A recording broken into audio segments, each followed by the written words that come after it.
Yeah, no, I saw that. Okay. Oh god. Thank you. Got you. It's like Campolindo. Are you live streaming? No. You should live stream. Also, I'm just recording. Campo app? Yes.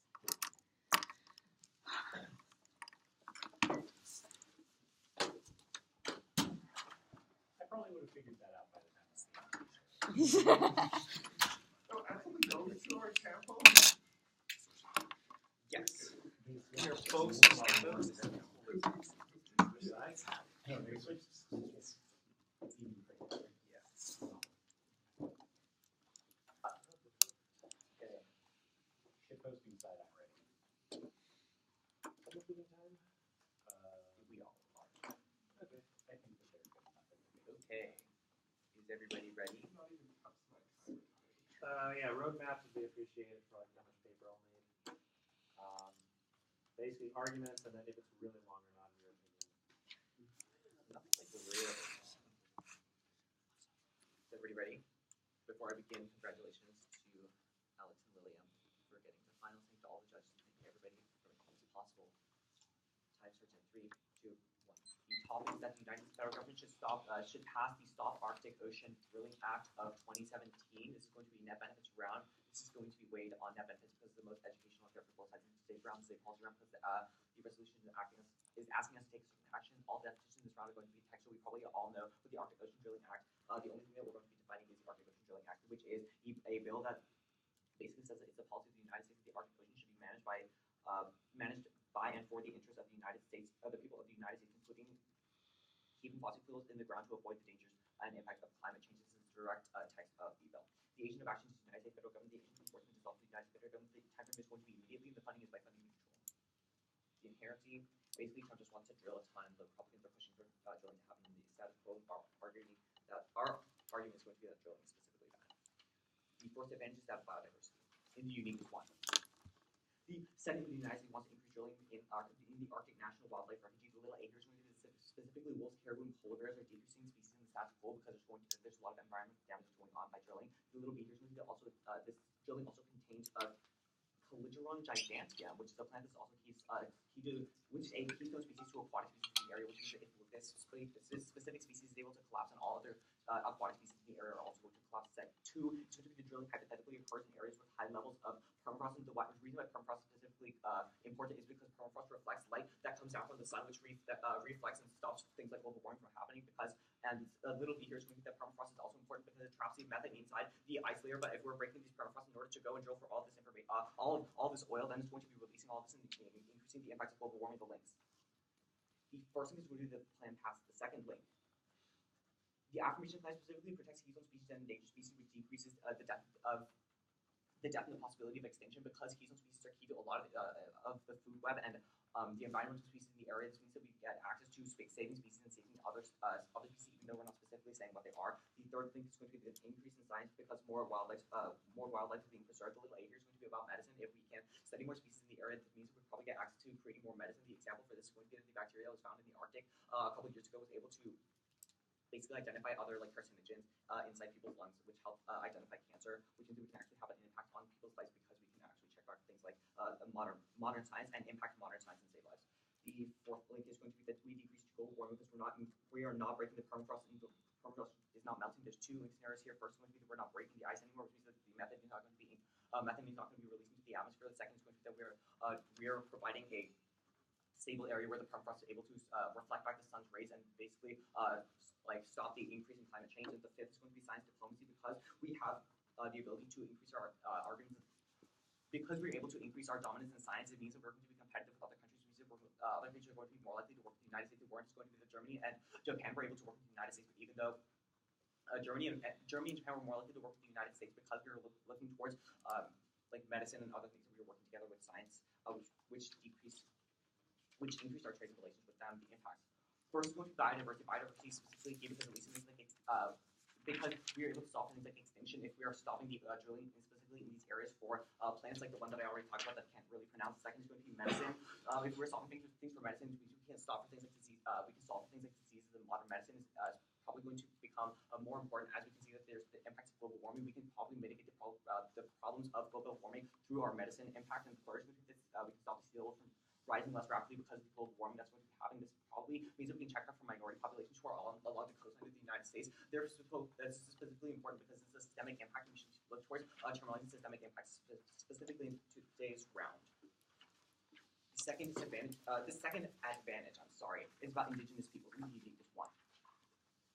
4 million indigenous peoples from 40 different tribes live in the Arctic Ocean. The second is going to be 7.5% of Native Americans and Alaska Natives homes did not have safe drinking water and the basic sanitation due to active pollution due to drilling. The third uniqueness is going to be in 2014, 3 million gallons of oil were spilled off the coast of Alaska due to this drilling in the Arctic Circle, and released 880,000 tons of pounds of metals and carcinogens into the ocean and local water supplies and food supplies, specifically whales, which is the main source of food and sustenance and cultural sustenance for a lot of these indigenous populations. The little A here is going to be that 38% of people still need water to be transported by truck by the EPA, which is a warrant as to why it is specifically unsafe and why it is specifically problematic that we're doing things like creating oil spills and increasing the chance of oil spills by having this drilling going on. The fourth uniqueness is going to that the Dakota Access Pipeline warrants that the United States federal government is willing to take away Native American land and is able to take it away simply by just moving into that land and taking it. This is going to happen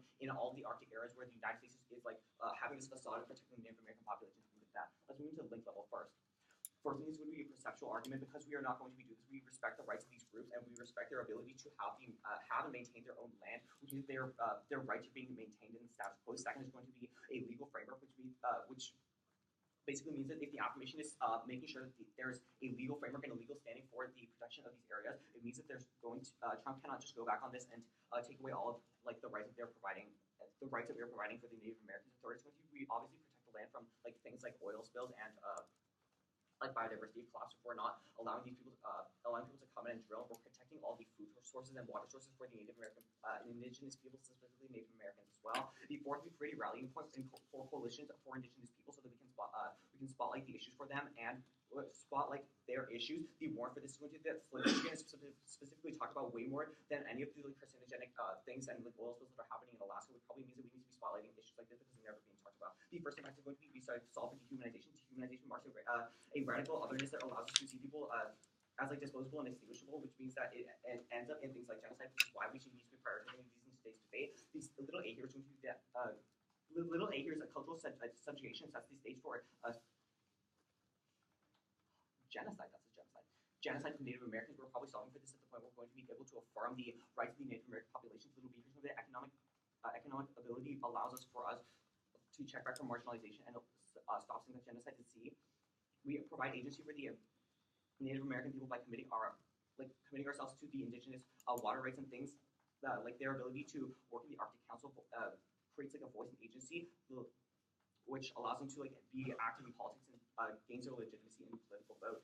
And it legitimizes their voices because we're setting a legal precedent for us to be sustaining the Native American and indigenous population's voices. And lastly, we solve for dehumanization, and dehumanization is probably bad because it degrades our life. Okay, the order is going to be 2 off in case. 2 off in order? Yeah. That's our case in order? Yeah. Is everyone ready? 1 second. Okay, I'll be starting my time in 3, 2, 1.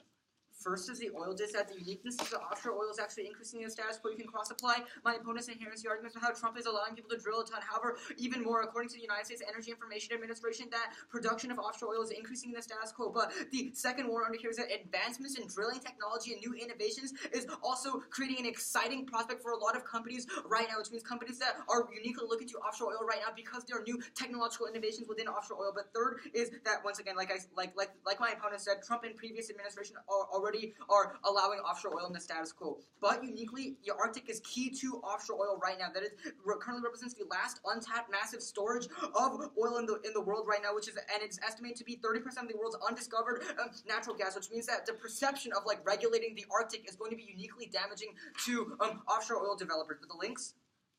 The plan collapses offshore oil drilling. I think it's pretty obvious when they specifically read the act that bans drilling in the Arctic region. The literal text of the bill is keeping fossil fuels within the ground. That is a ban of drilling, but furthermore also prevents the renewing of leases, which means current ones are going to expire, and this deters long-term investment because if I can't get a lease to renew my offshore oil drilling technology, I'm not going to invest in the capital in the first place, which means I won't develop the offshore oil rigs and the oil drilling rigs in the first place. But there's also a confidence link that companies are also going to be more hesitant to develop because the plan signals the government stance that more regulations are coming and that also that oil is really fragile right now, that they perceive there's domestic oil shortages right now, which means that offshore oil companies are uniquely scared. The impacts?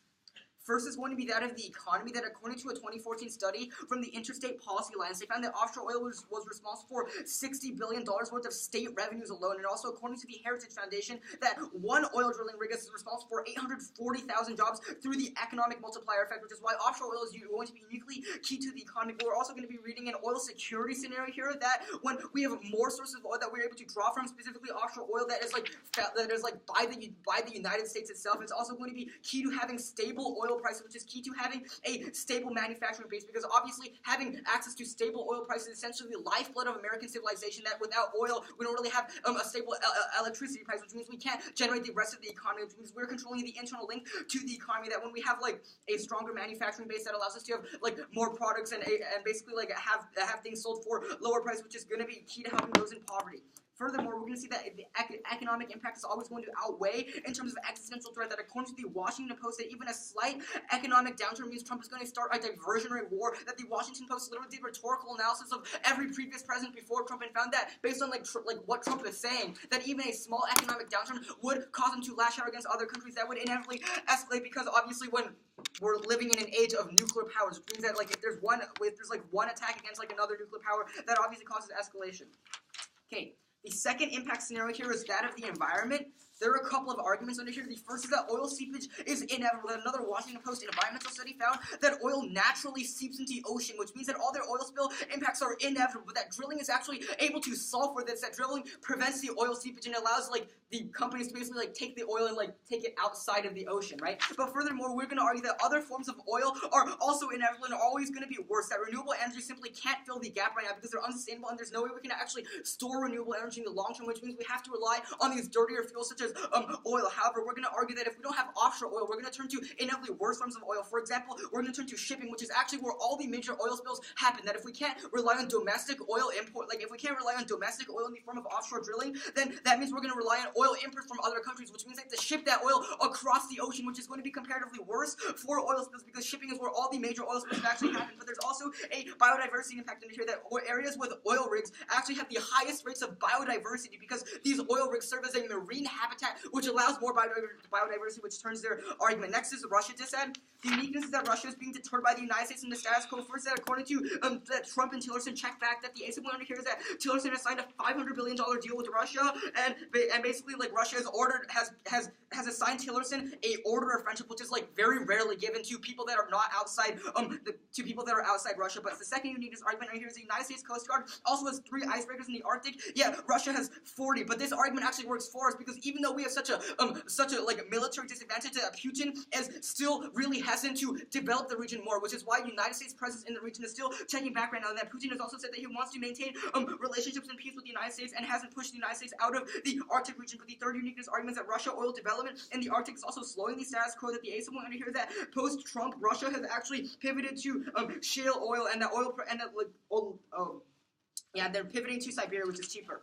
The links is the planned passage, which means Russia oil increases in the Arctic, that Russia specifically stated that it wants to enter the Arctic right now, but is obviously deterred by United States presence right now. The plan signals that the United States is backing out of the region. They're saying we won't develop the Arctic at all, which means Russia can literally have it. The internal links is that Russia's oil drilling is uniquely bad. The ASIC here is that Russia's government itself has said that it is lacking good oil drilling technology, which means the United States is comparatively better. But the piece of point is that Russia's oil spills also spills 30 million barrels of oil per year, and that BP oil spill was only 5 million barrels. The impact is this turns all your environmental impacts, because even if the United States doesn't drill, that means Russia is going to drill, which is going to be much worse environmentally. And also, now go to the affirmative case. on their first advantage, we're going to be making the argument that global warming is going to be inevitable, which makes all of their impacts inevitable. When they talk about permafrost, when they talk about this biodiversity, because the temperature is inevitably going to get hotter, that means all this biodiversity would either die anyway or survive in the first place. Firstly, the other countries will still pollute, which means, and like a lot of other countries already like releasing a lot of carbon dioxide into the atmosphere, which still triggers all your impacts. But secondly, is that we're already past the brink right now. That permafrost is already at its lowest levels right now, which creates a positive feedback loop, because when there's low permafrost right now, that means like more temperature, more like heat gets trapped into the earth, which basically like means more global warming, like more permafrost. That's like a positive feedback loop, which means global warming is going to be inevitable. Third is that all global climate action has collapsed because Trump has just left the Paris Agreement, which means there's literally no incentive for any other country to also reduce their greenhouse gas emissions. Okay, go to their science diplomacy argument. How we would make the argument, this is unrelated to hard power, that science diplomacy and like the hard power that we currently have within the region are completely unrelated, which means that like if we pass the plan, that means like Russia is still inevitably going to expand. Science diplomacy doesn't check back for that. On their biodiversity impacts, we already made the argument that global warming is inevitable, takes out this argument, but furthermore, biodiversity is resilient, that 95% of all species known to mankind right now are extinct right now. There have been 5 mass extinctions, yet we still see biodiversity is always able to come back, which means that biodiversity is fundamentally not an impact that you're able to control. So for those reasons, go ahead.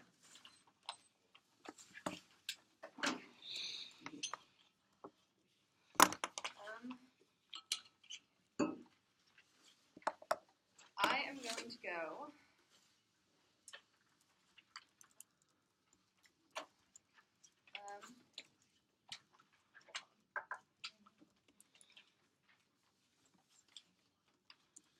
I'm going to go app in order. Alright.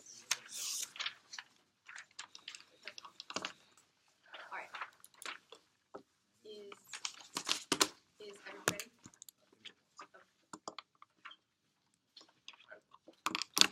Yep. Alright. Time begins now. First of all, on our biodiversity point, the first response to the global warming is inevitable. I have 3 responses. The first is that this pretty much means that every single biodiversity scenario they talk about is pretty much irrelevant. If global warming is inevitable, then all of their impacts about like how we make the environment worse and stuff doesn't matter if global warming is going to kill everybody anyways. The second response here is that even if global warming is inevitable, this is still key to science. We specifically talk about how this is key to like medicine and stuff. So even if we're saving lives in the short term, it's probably key at the point where they can see the structural impacts should come first around specifically these dehumanization impacts and how medicine is able to check back that. The third impact is that, or the third thing here is that mitigation is key, because even if global warming is inevitable, just mitigating the negative like effects on value of life in the short term is still probably going to outweigh their case to the point where they pretty much eliminate their own case with this response. Their second response is that permafrost is at a record low. Even if permafrost is at a record low, we still have different ways to like achieve our impacts. For instance, the plant that nobody can pronounce, or the endangered species that are living a lot in the Arctic. Second of all, even if permafrost is at a low, it can still get lower. The fact that permafrost still exists means that there still is an ability for it to decrease in the future. Next, they talk about how like there's a global collapse of green energy and like climate change. This is simply not true. Just because the U.S. has pulled out does not mean other countries don't care. Look at the fact that India and China are taking a lot of actions to reduce their emissions in the status quo. So is Africa. So a lot of countries and continents in the status quo are really like working to do this, and this is pretty much empirically denied. Next on the link, or you can extend our link level about specifically the keystone species. On our third link about increasing scientific diplomacy, they said this isn't tied to hard power. First of all, even if it's not tied to hard power, it's still key to medicine, which is pretty important. But second of all, it is tied to hard power. You can look to our specific argumentation about how when we've discovered things like new medicines, this has led to new coordination on developing new medicines with other countries. This is probably empirics that show that scientific diplomacy increases, and also on the response about hard power, if we are having scientific coordination, there's a lesser risk of war. People are wanting to like preserve scientific communication, preserve all of that, and they're not going to want to go to war with each other. That's pretty simple.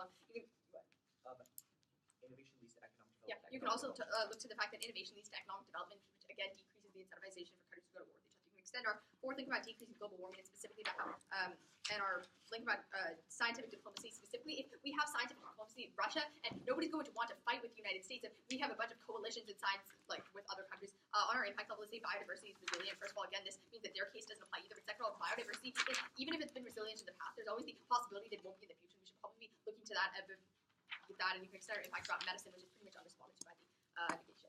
Our second point is about indigenous people. You can look at the fact that they literally do not respond to this argument at all. At the point where they concede indigenous people, that means they concede our impact for the United States, and structural impacts and decreased value will actually come first in the round. They concede this, and they concede the fact that unless you have the affirmation plan, we're literally going to have terminal lack of agency for the indigenous people that live here. We're going to have no economic ability to maintain. There's going to be cultural subjugation. They literally concede genocide. At the point where they concede that, and they concede that that's the biggest impact around, you have to be voting for the affirmation. You have to be casting your ballot here. You can extend the entirety of this point, which has been unresponded to, which means that you have to be voting for the affirmation which stays around. I'd like to go.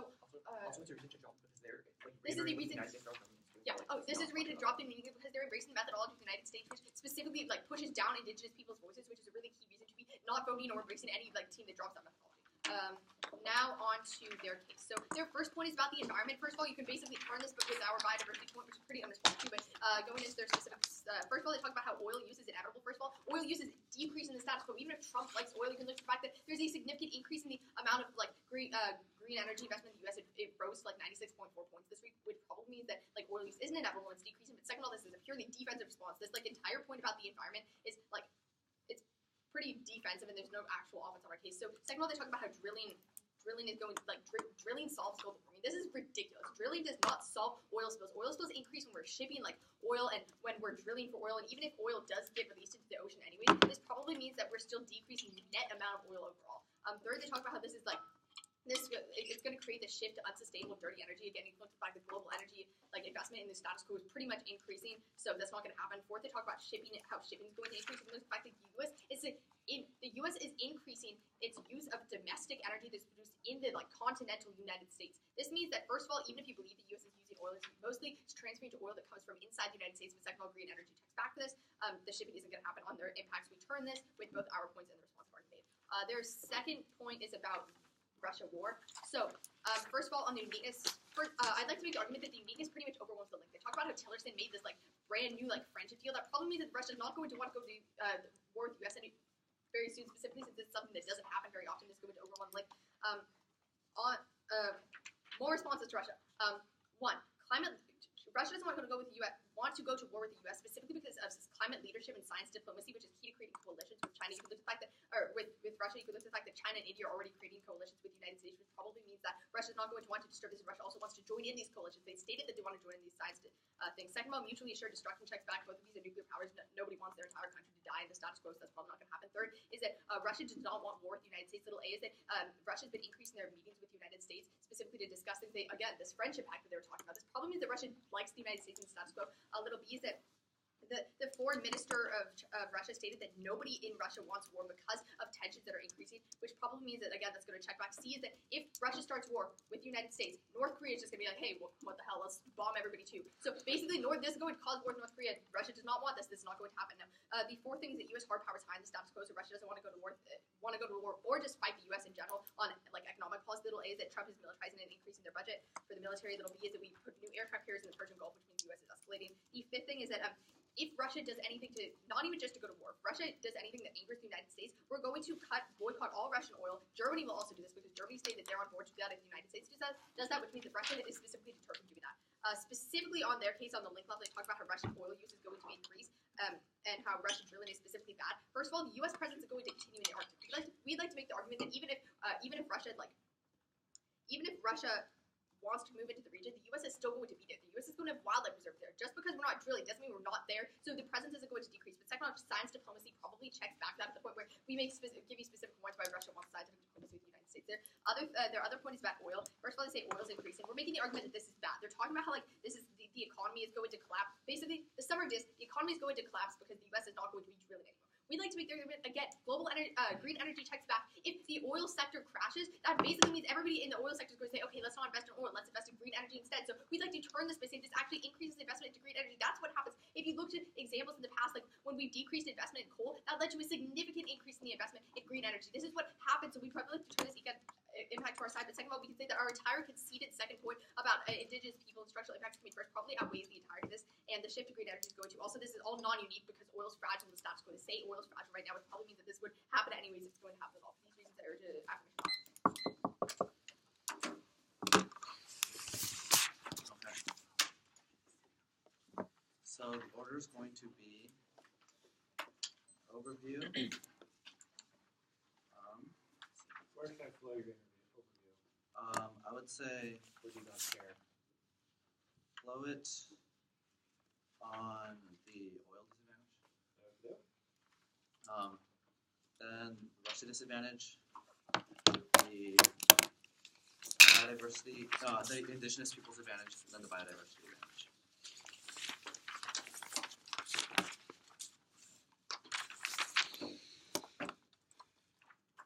Everyone ready? So you're doing your case in order, and then you're doing theirs in reverse order. Yeah.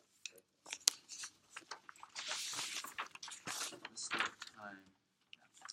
The biggest argument for my partner's speech that goes conceded is that green energy is not going to be enough to make up for the energy needs of the United States. What that means is that they're conceding the fact that when offshore oil disappears, other types of coal and other types of oil are going to be increasing after the plan takes place. That's always going to be triggering the arguments we talk about with the oil disadvantage, which means that green energy is never going to be solving. When oil disappears, we're going to be turning to worse forms that hurt the environment more. But let's go into the oil disadvantage specifically. We talk a lot about how offshore is increasing right now. My opponents say, well, green energy is filling in the space, and that in the status quo, oil is still going to be oil is decreasing. But look to my partner's argument about how green energy is never going to be able to make up the gap for energy. That like solar energy makes up for like 7% of the United States energy production, even though it's been developed for 20, 30 years. That means that green energy is never going to be able to make up for the necessities of U.S. Energy, which means that offshore is always going to be necessary, or some form of oil is always going to be necessary. You can also extend the arguments my partner makes about how advancements in technology are increasing right now, that offshore oil technology is increasing to decrease the amount of spills to be more clean. That's also going to be a check back on the environment. But furthermore, you can also kind of classify the Russian arguments that right now the U.S. technology is increasing, but Russia technology is extremely old. That means when Russia comes in, it's going to be even worse for the environment. But you can also look to the links here. That we specifically talk about the plan collapses offshore drilling. My opponents completely concede that argument, which is going to be damning because we talk about specifically how the economy is going to be extremely hurting. My opponent's only response to the economy is about green energy. They talk about how green energy investment is going to be going up, but green energy investment cannot account for $60 billion in state revenues and 840,000 jobs for oil rig. These are all statistics that cannot be made up by green energy because green energy simply does not employ nearly as many people, nor does it create nearly as much money for the United States. That means the economy is always going to be going down. That's going to be a huge detriment in terms of poverty, in terms of unemployment. That's going to be leading to lower lifespans and always going to be creating more dehumanization in the United States as well. Also, specifically, we can look to the two arguments we also make about oil security. How stable oil prices create stable manufacturing. That's also going to be a link back to the economy. But you can also extend the impact about existential threat. This is going to be extremely important because opponents completely drop this. That Trump, when there's a decrease in the economy, that always leads to a diversionary war with Trump's inflammatory rhetoric. That's a completely dropped argument. That's going to be leading to large amounts of deaths, especially when Trump can start a diversionary war, maybe launch conventional missiles, but it can also lead to an existential threat of death, where Trump has control over nuclear weapons, and his irrational behavior could lead to death around the world, and it could also lead to extinction. But on the environment, oil is also going to be winning us that debate. We specifically have evidence that shows that oil seepage is inevitable, that oil in the Arctic is already seeping away, that this is creating huge detriments for the environment. My opponents say, well, no, drilling oil is going to be worse, but they don't tackle with the specific analysis of my partner that oil seepage is happening right now, that all this oil is already having its huge detrimental impacts on the environment, that drilling oil is always going to be better in that for that, because it's not going to have nearly the amount of devastation if the oil is specifically drilled instead of seeping away like it is in the status quo. But you can also extend the arguments about how, How fast does the oil seep out? it's happening right now and it's been occurring. Okay. But you can also look at other forms of oil that are going to be worse. That right now, renewable is not enough, and that there are other forms of oil, specifically Russia going into the Arctic is always going to be worse, and other forms of oil have much worse impacts on the environment. So if all of their arguments on the environment, you can turn those on them. We're specifically assaulting for the environment there. We also talk about shipping. We talk about how we're going to be having to get oil from international countries around the world. They talk about how domestic energy is going to be going up, but I've already responded that domestic energy is not going to be enough, which means we always are going to have to rely on the international market for oil. That's also going to be creating more oil spills. It's also going to be creating more biodiversity loss. Okay. Now, as we go into the Russian DA, my opponents completely misconstrue the Russian DA here. We specifically talk about right now Russia and the U.S. are keeping apart. But what's going to be happening once the plan is put in place is that Russia is going to go into the Arctic. That's pretty clear articulation from my partner's speech. My opponents only have two real responses that actually deal with this. They talk about, they say that boycotts on Russian oil are going to be happening, but specifically when Russia is controlling like a large portion of the international market, that's going to mean that there's not going to be a boycott because Russia relies on that, because other countries are going to be starting to rely on Russia, just like other countries rely on the U.S. right now because the U.S. has access to Arctic oil. They also talk about how the U.S. presence is going to be continuing, but extend my partner's analysis that right now Russia has 40 icebreakers in the Arctic while the U.S. has 3. That Russia is not really scared of the U.S. having war. They just want to, they are scared of U.S. hard power. They just want peace. Which means that Russia is going to be able to go in. That's always going to be leading to worse forms of oil drilling. We specifically talk about how Russia has 30 billion spills per year. That's always going to be creating more. That's always going to be creating more biodiversity impacts. And when you look at indigenous rights, those biodiversity impacts are going to be turned against them. That's going to be an argument on the indigenous rights advantage. That's going to be a turning case, but also you can look to worker regulations under the. No, you can cross that out. Okay, let's go into the aspects. So. Let's go into their indigenous peoples arguments. They say that our methodology of silencing the indigenous people by not responding to this argument is going to be extremely bad, but specifically look to the framework established in my partner's first, to their first speech, that policy net benefits are going to be their methodology. Furthermore, their methodology of state action is still going to be flawed, which ultimately means that this methodology argument is going to be a wash. Secondly, you can look to the fact that the Dakota Access thumps, that would have already triggered further movements in form of protest from the Dakota movement, but that honestly did not give them any form of agency and didn't actually increase their rights in the status quo. Third of all, you can look to the fact that the Russian arguments are going to be increasing the amount of subjugation of indigenous people, because Russia specifically is going to be worse for indigenous peoples because they have more biodiversity loss. That's always going to be worse for the indigenous peoples in the Arctic. Fourth of all, look to the fact that dehumanization is inevitable. The U.S. is still founded upon stolen land. Nothing is going to be taking that away, which means the indigenous argument here is not going to be flowing anywhere. Okay. Now, move on to the biodiversity arguments. I think we have pretty good turns on the biodiversity argument. They talk about permafrost and how the permafrost is decreasing, but look at the fact that permafrost is going to decrease further when the Russians come in and use their icebreakers. But also look at the fact that the oil arguments are going to be much more damning here. That oil specifically is going to be a lot worse because of the fact that oil seepage that is happening right now. My opponents say that science diplomacy is related to hard power, but their only argument is that Germany and Japan talk to us about medicine. Medicine is not hard power. Medicine does not show that we have more hard power, which means that Russian arguments are still going to be coming into play here. And specifically, hard power is not going to be affected by science diplomacy. That ultimately means that our oil arguments and our Russian arguments are going to be outweighing here, specifically because we have larger links into oil seepage. We talk about how Russia has a lot more oil spills than the United States. That's ultimately going to give the ballot to the negation. The order is going to be an overview, the oil dissad, the Russia dissad, and then case. Oh. Okay. Is everyone ready? Everyone good? Okay, that'll be starting my time in 3, 2, 1.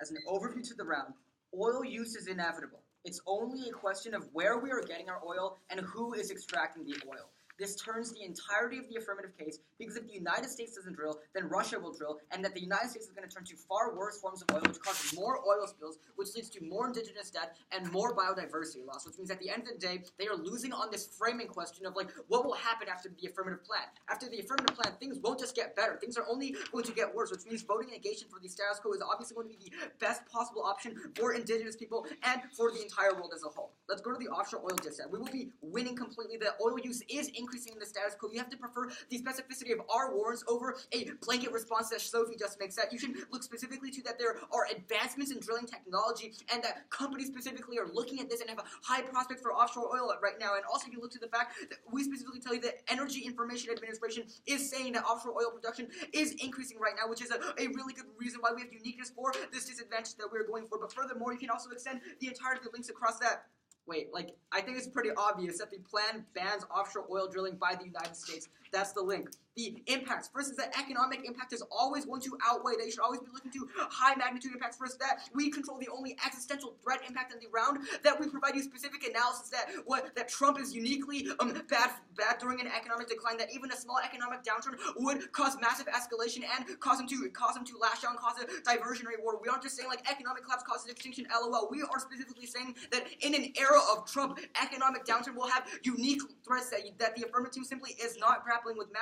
High magnitude impacts always come first because the most objective way to evaluate a debate around probability is always subjective, and because we don't really have any like concrete numbers, it's like what probability is this, what probability is that. Magnitude is always going to come first, but furthermore, it's also most logical to look to magnitude first because 1% of infinity is still infinity, which means that if we control the only existential threat impact in this debate round, we're obviously still going to be winning the round. But furthermore, we also read a poverty impact, which is still something that you can evaluate in terms of probability. It's definitely a tie because there's still a lot of people in poverty right now, which means we still control a very probable impact by you pushing a lot of other people into poverty because they're going to not have jobs anymore. The economy is going to go down. That obviously leads to increases in poverty, which is an inherently dehumanizing condition and lowers your life expectancy. But furthermore, go to the second impact scenario of the environment. Here we're going to win that oil use is inevitable. Prefer our analysis that I tell you in my first speech. Don't buy Sophie's like unwarranted analysis. We specifically tell you that renewables are never going to be able to fill in the gap for oil, that renewables are completely unsustainable and there's no way to charge the energy, which means that the United States and just like every civilization like right now relies on oil because we have such high energy demands that renewables are never able to solve for that, and that's because renewables are so like unreliable and unsustainable. That is a very good reason why we're still going to have to look to oil specifically. This is basically like what sets up the framing question that like if we ban offshore oil, that just means we turn to oil imports from other countries. They've conceded that argument, which means you should be flowing it across this round. But furthermore, there's also, they might go for this argument that, if we collapse offshore oil, then they're going to go to green technology. Do not buy this argument. That was literally the thesis of my disadvantage. We are saying if you collapse offshore oil, we will not go to green technology. We will be going into other forms of oil drilling, which is inevitably going to be worse for these indigenous people because like I said in my first speech, the most oil spills that happen are not when we're drilling for oil. It happens when we're shipping oil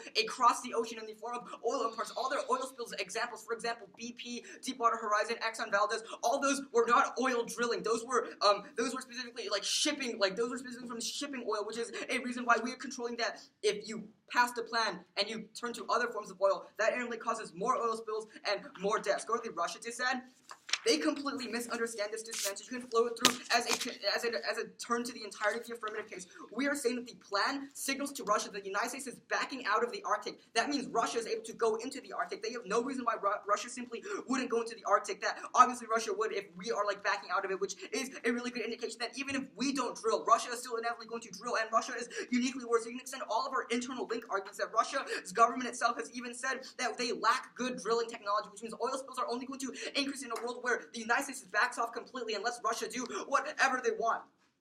Yeah, so for all of those reasons, for the fact that economic impacts are going to outweigh, for the fact that oil use is entirely inevitable, we're just winning on the warranted debate here. You're going to be voting for the negation.